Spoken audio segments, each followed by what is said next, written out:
Hello बच्चों, कैसे हो आप लोग। तो ये जो अभी प्रॉब्लम चल रहा है सुप्रीम कोर्ट में नीट के रिगार्डिंग, एनडीए के रिगार्डिंग, तो बहुत सारे बच्चे बहुत सारे कंफ्यूजन में हैं, पेरेंट्स कंफ्यूजन में हैं। तो उनके लिए एक छोटा सा अनाउंसमेंट मैं करना चाहता हूँ। तो सबसे पहले तो ये बात समझ लीजिए कि अभी री नीट होने के चांसेस और ना होने के चांसेस इक्वल इक्वल है, हो भी सकती है, नहीं भी हो सकती है। तो ऐसे समय में हमने किस तरीके से मेंटल प्रिपरेशन करना चाहिए, इसके लिए मैं आपके लिए सामने आ रहा हूँ। तो सबसे पहले तो अब आज की न्यूज मैंने पढ़ी कि पेपर लीक कन्फेशन आ गए हैं, लोगों ने एडमिट किया है कि पेपर लीक हुआ है। तो अभी सुप्रीम कोर्ट डिसीजन करेगी, बट तब तक हमें क्या करना है। तो हम दो पॉसिबिलिटीज पे बात करेंगे। एक तो रीनीट होगी महाराष्ट्र में, लेटेस्ट से हम दो पॉसिबिलिटीज करते हैं, तीन पॉसिबिलिटीज ले सकते हैं। एक तो रीनीट नहीं होगी, वो सिर्फ 1500 बच्चे उनका ही एग्जाम होगा। दूसरी पॉसिबिलिटी, उन जगहों को आइडेंटिफाई करके जहां पर पेपर लीक हुआ है वहीं पे सिर्फ एग्जाम हो सकती है। और तीसरी possibility, through out pan India ये एग्जाम फिर से एक बार कंडक्ट की जा सकती है। तो मान लो कि अगर एग्जाम नहीं होती है आपकी, जो भी बच्चे किसी भी स्टेट में अगर एग्जाम नहीं होती है, तो उसमें से जिनको अच्छे मार्क्स मिले, जिनका नंबर लग रहा है, उनका एडमिशन होने वाला है। तो आप रिलैक्स रहो, आपको टेंशन लेने की जरूरत नहीं है। बट फिर भी जब तक एडमिशन नहीं होता तो मेरी एडवाइस रहेगी कि आप थोड़ा थोड़ा रिवीजन करते रहो। क्योंकि अगर रीनीट नहीं हुई तो जो भी आप रिवीजन करोगे, चलो ठीक है, आप एफर्ट्स दे रहे हो, आप कुछ लगता है कि थोड़ा सा एंजॉय, सर अभी एग्जाम हो गई, थोड़ा सा एंजॉय कर रहे थे, क्या फिर से पढ़ाई कर रहे हैं। पर मुझे लगता है थोड़ी सी रिवीजन आपने चालू कर देनी चाहिए। ठीक है, इसके लिए लगा तो मैं आपको पूरी प्लेलिस्ट दे दूंगा, आप लगा तो लेक्चर्स देखना शुरू कर दो।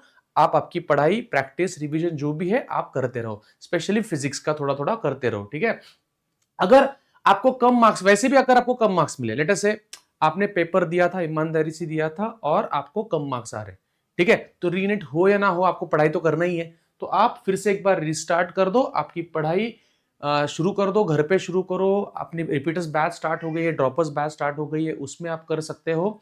उड़ान 1 2 3 ये बैचेस के नाम है, आपको करना है तो वहां पर भी आप कर सकते हो।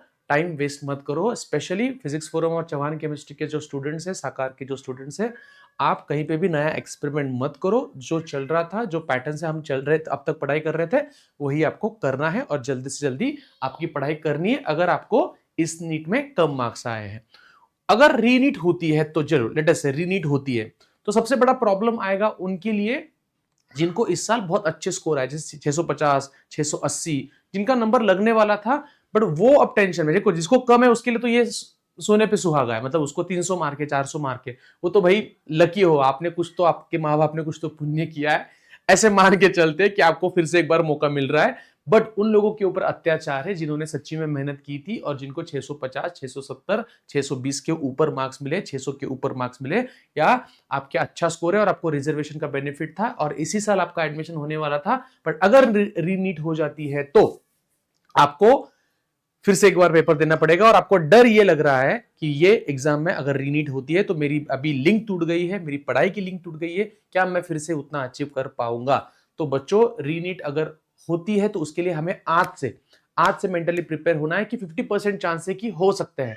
मुझे नहीं पता, किसी को नहीं पता, जो भी यूट्यूब पे बोल रहा है, जो भी वीडियोस में बोल रहा है, किसी को नहीं पता एग्जाम होगी या नहीं होगी। बट आपको आपकी प्रिपरेशन करते रहना है। ठीक है, उसके लिए आप बायोलॉजी का एनसीईआरटी, केमिस्ट्री का एनसीईआरटी पढ़ते रहो, फिजिक्स के फॉर्मूले ब्रशअप करते रहो, तो कुछ कुछ पीवाईक्यू सॉल्व करते रहो। ठीक है, ये आपको करना है।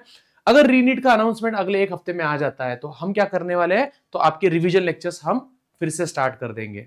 नो प्रॉब्लम, रिवीजन लेक्चर्स फिर से स्टार्ट हो जाएंगे तीनों सब्जेक्ट्स के लिए। ओके, फिर पेपर्स कंडक्ट किए जाएंगे, पेपर्स हम फिर से कंडक्ट करेंगे प्रैक्टिस होने के लिए, उसका टेंशन आपको लेने की कोई जरूरत नहीं है।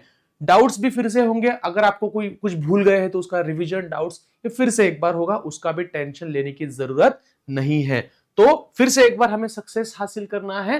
तो अगर रीनीट होती है तो साकार के सारे प्लानिंग सारी हो चुकी है, अगर नहीं होती है तो बहुत बढ़िया, अगले साल के लिए तो हम कोशिश करेंगे ही। पर अगर रीनीट होती है तो साकार हमेशा आपके साथ रहेगा। साकार के जो भी स्टूडेंट है, फिजिक्स फोरम चौहान केमिस्ट्री के जो भी स्टूडेंट है, उन्हें कोई टेंशन लेने की जरूरत नहीं है। मेरी बात समझ में आई? और आपके क्या क्या क्वेरीज है कमेंट सेक्शन में पोस्ट करो। आपको टेंशन लेने की, देखो बच्चों, टेंशन लेने से कुछ होने वाला है क्या? टेंशन लेने से क्या होता है? कुछ नहीं होता है, दिन खराब हो जाता है। हम परेशान रहते हैं, हमारे वजह से हमारे आजू बाजू वाले लोग परेशान रहते हैं। तो टेंशन मत लो, रिलैक्स रहो। टेंशन लेना ही है तो भाई पढ़ाई करो ना, उससे अच्छा आके बैठो क्लास में, उड़ान 3 में आके बैठ जाओ तब तक। चलो कौन कौन उड़ान 3 में आके बैठना चाहता है, आके बैठ जाओ, ठीक है। तो मैं अभिजीत पेशकर और मेरी पूरी टीम हमेशा आपको सपोर्ट करते रहेगी। ये पहला साल नहीं है जब कोई गड़बड़ हुई है, कोविड में भी हमने आपको साथ दिया था, कोविड से पहले भी हमने आपको साथ दिया था, इस साल भी हमने आपको साथ दिया और हमेशा हम आपके साथ ही रहेंगे, ठीक है। All the best.